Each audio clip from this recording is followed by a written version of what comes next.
Okay, so this word is called It Had to Be You.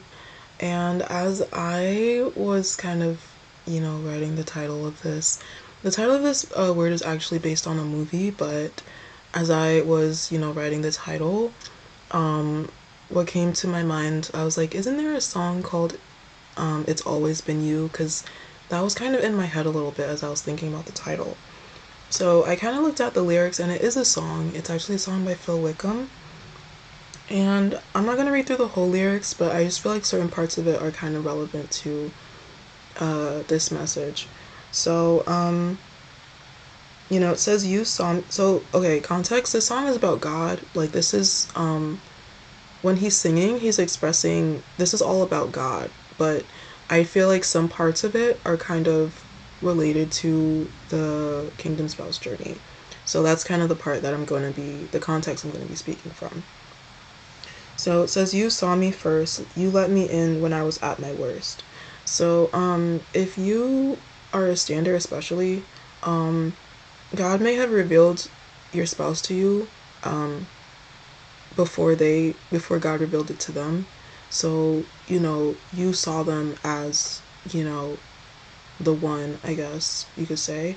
You saw them first. You saw them as the person God chose for you. Um, and also you just saw them as, the person that God called them to be, because they didn't even see themselves as called by God initially. They didn't see themselves the way God saw them, but God allowed you to see them from God's perspective. So then and then yeah, so it says, you let me in when I was at my worst. So even in the times where they were at a low place, um you know, you were there, and you didn't, push them away. You didn't reject them. You let them in, and they may have felt like they're unworthy or things like that, but you still allowed them into your life, into your space, into your world. And that's something that is very meaningful to them. Um, so it says, the moment when I heard you say my name, it's the first time in so long. I'm not afraid. I'm not afraid. Um, you are the voice that calms the storm inside me, castle walls that stand around me. All this time, my guardian was you. You are the light that shines in every tunnel. There in the past, you'll be there tomorrow. All my life, your love was breaking through. It's always been you. It's always been you. So basically, you have been this ambassador and this representation of God to them. So they have been able to understand God more and experience God through you and your love and the way that treated them and things like that. So I think the part applies literally where it says, you are the voice that calms the storm inside me. For some, like, they may find your voice to be very calming. And even not only like, your actual voice, but the things that you say. You might have given them words of encouragement. You might have, helped them to feel better, like if they were, going through something or nervous about something. It says, castle walls that stand around me. So, they may have put these walls up, um, trying to protect themselves. And this could, have been reflected in their behavior, the way that they acted towards you or others. It could be really a signal that, they're really trying to guard themselves because of pain or trauma they've experienced. It says, all this time my guardian was you. So basically, if you're a standard, you've been called to be their guardian. You've been called to, you know, um, watch over them, take care of them. I'm actually going to look up the meaning of guardian right now. So, a guardian is a person who legally protects, manages, or cares for another person. So, you are like, once you are legally married, you are legally the person who is going to protect them, you know, especially spiritually if you're a stander, because you have been already in that role through your prayers, through your fasting, through your supplication, and caring for them, cares for another person. It also says manages, and I think like when you think about that, it's like ultimately we're going to be having, the Lord lead us and things like that. But also like you are going to help bring like structure to their life. So I think that's where the management part applies. Manage, the word manage refers to controlling, directing, or administering affairs, people, or resources. So really it's just, you are going to have this, and another definition says to handle or direct with a degree of skill. So, you do have this impact on their life. You have this responsibility. And you are going to really help them become more like Christ. That's really the ultimate goal. And so I don't want you to see that in like a, negative way, even when God has called us to, be fruitful, multiply, and take dominion on the earth, like, God wants us to really walk in authority in the positions that He's given us. And so if He has given you the position of being a spouse to the person He's ordained for you, then, you want to really walk in authority in that position, in the role, in the way that God designed you to. So yeah, you are their guardian, and when you also think about guardian, you could think about like guardian angel, you have been this blessing to them. You have been with them all this time, and then it says you are the light that shines in every tunnel. There in the past, you'll be there tomorrow. So you are definitely a light to them, like you brighten their day. I've already talked about the song Ain't No Sunshine When She's Gone. You are the sunshine of my life, things like that. Those songs have also been just confirmation again that you are the light. You are light to them. There in the past, you'll be there tomorrow. So if you are really the one that God chose for them, then you have been there with them in their past, if you have known them already for a certain period of time, and you'll be there tomorrow, because this is a covenant that God wants to last, and He's made it to last. It says all my life your love was breaking through.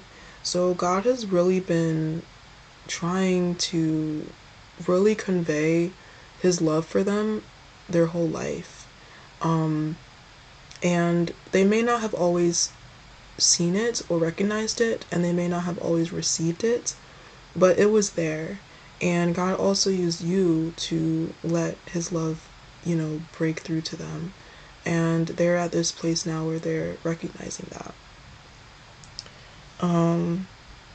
Then it says, my northern star, your love will be the compass of my heart. Oh, I just want to be right where you are, right where you are. So, my northern star, that really implies like a sense of direction. You have really inspired them to follow after God. So when they're like trying to look for like, how they can become more like Christ, like you are that example, and they admire you and they want to follow after you, like some of the traits and habits that you have and things like that. So it says your love will be the compass of my heart. So, you have had this impact on their heart. And then it says, oh, I just want to be right where you are, right where you are. And that has been confirmed to me as well, that, like God has been saying, like they haven't forgotten about you, and they haven't been able to forget about you. Like God has not allowed that to happen. And if you are in separation, especially, like, they want to be where you are. They want to be with you physically, but not only that, like, they want to be where you are, like, just spiritually as well. Like, again, like, they really admire, like, the way that you live your life, you know, your love for the Lord, and your obedience to him and your commitment to him, and like the way that your life, like, you walk it out. It's not just talk, you know. And they want to be like where you are spiritually. And I talked about that in the other word, where, you know, they were kind of spiritually out of shape, and you were kind of the helper helping them get into shape. So they want to be where you are in terms of like being in that spiritual fitness level. It pretty much repeats, and then the bridge says, who stood with me in the fire? It was you, it was always you. Who pulled me out of the water? It was you, it was always you. Who carried me on their shoulders? It was you, I know it's you, you. So basically, like, they've recognized, like, you know, how much you've really been through when it comes to you believing God for them. You know, they may have not fully understood this journey, and you know, certain decisions they may have made might have affected you, but you decided to still stand through it all.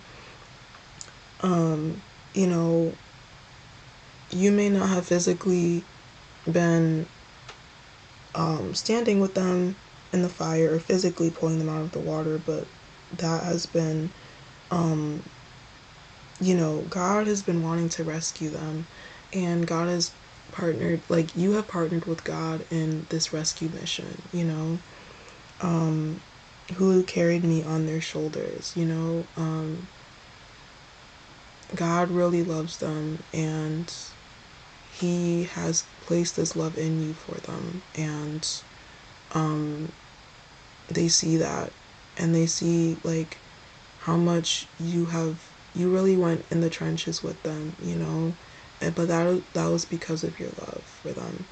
And so just know that they know, like, they not only know who you are now, but they know, like, that you have been there, you know. And they see that you being there has really been also God being there, you know. And so that's why your stand is important, because in them seeing you and your obedience and your stand and your faith and your walk, like, they're seeing the love of God.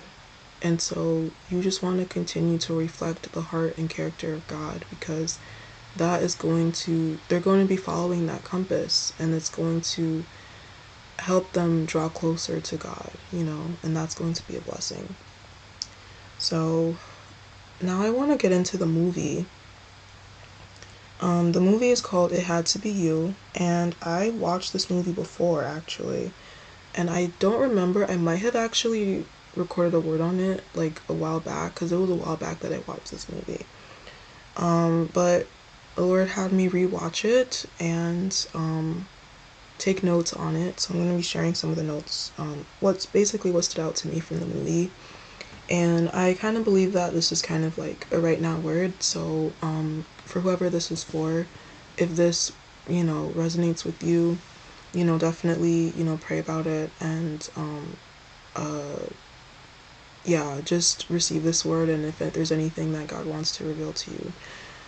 But yeah, let's get into it. So the movie is called It Had to Be You, and basically there's two people, you know, a man and a woman, and they are both engaged to be married, and they're basically planning for their weddings. But their spouses are, or their fiancés, sorry, their fiancés are not there.